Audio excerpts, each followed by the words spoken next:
On en vient à une autre actualité, les mots de la princesse Kate. Elle était en visite hier dans un hôpital de l'Est de l'Angleterre. Elle a évoqué son cancer et surtout sa guérison. Elle confie vivre des moments très difficiles. On écoute Kate Middleton. Vous faites preuve d'une sorte de courage, de stoïcisme pendant le traitement. Quand le traitement est terminé, c'est comme si vous disiez « je peux continuer, revenir à la normale ». Mais en fait, la phase qui suit est vraiment difficile. On n'est plus forcément sous la responsabilité de l'équipe médicale, mais on n'est pas capable de fonctionner normalement à la maison, comme on le faisait peut-être avant. Avoir quelqu'un qui vous aide à en discuter, à vous guider, à avancer au-delà de cette phase qui vient après le traitement est très précieux. On va en parler avec le médecin Aurel Gage. Rebonjour Aurel. Et avec Andrew Simkin, vous êtes président de la Royal Society of St. George. Merci d'être avec nous. Que dire sur les confidences de la princesse? C'est devenu quelque chose de plus commun maintenant. On n'hésite plus à se confier. La famille royale se confie sur les moments difficiles qu'elle vit aussi.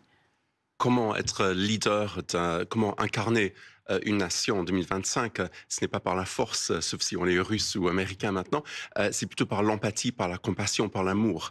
Et donc, elle partage ce qu'elle a vécu, elle est passée par des moments atroces, notamment elle a fait quelques gaffes pendant son annus horribilis en 2024, et là, elle revient au contact des patients, des victimes de la même maladie.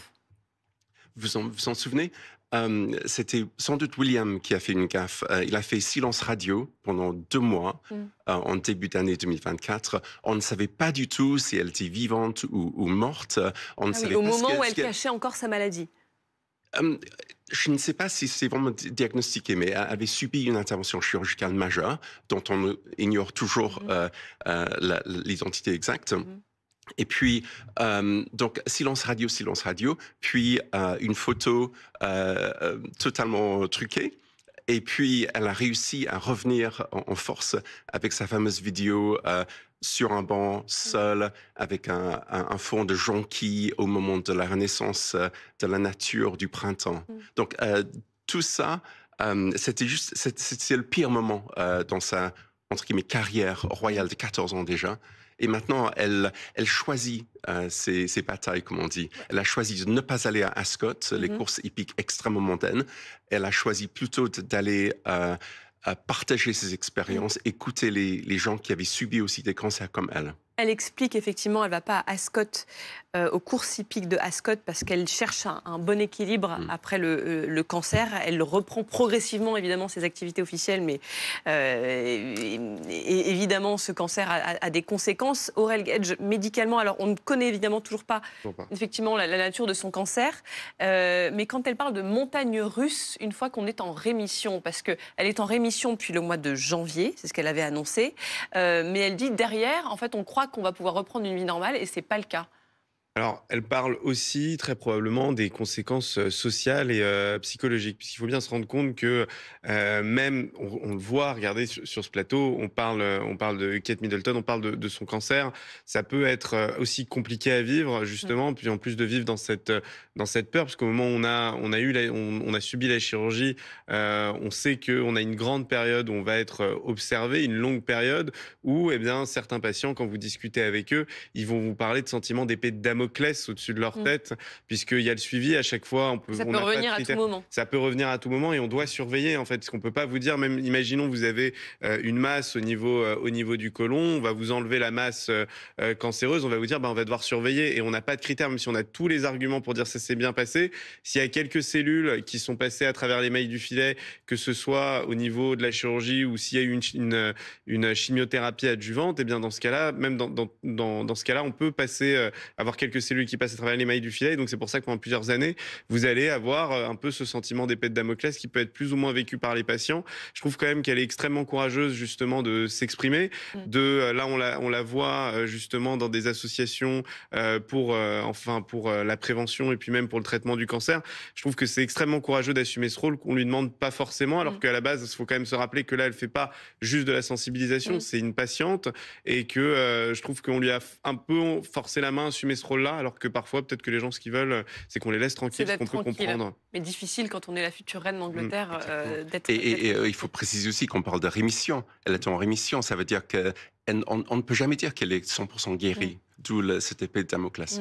Mais elle fait aussi une communication extraordinaire pour pousser les gens vers la prévention. Et vraiment, ça a eu un impact réellement en Angleterre? Oui, réellement. Il y avait à la fois Charles et Kate ont poussé les gens. Il y avait une surcharge dans les prises de rendez-vous, même si notre NHS est un peu malmené. Le système de santé. Exactement. Au moins, il y avait cette prise de conscience collective.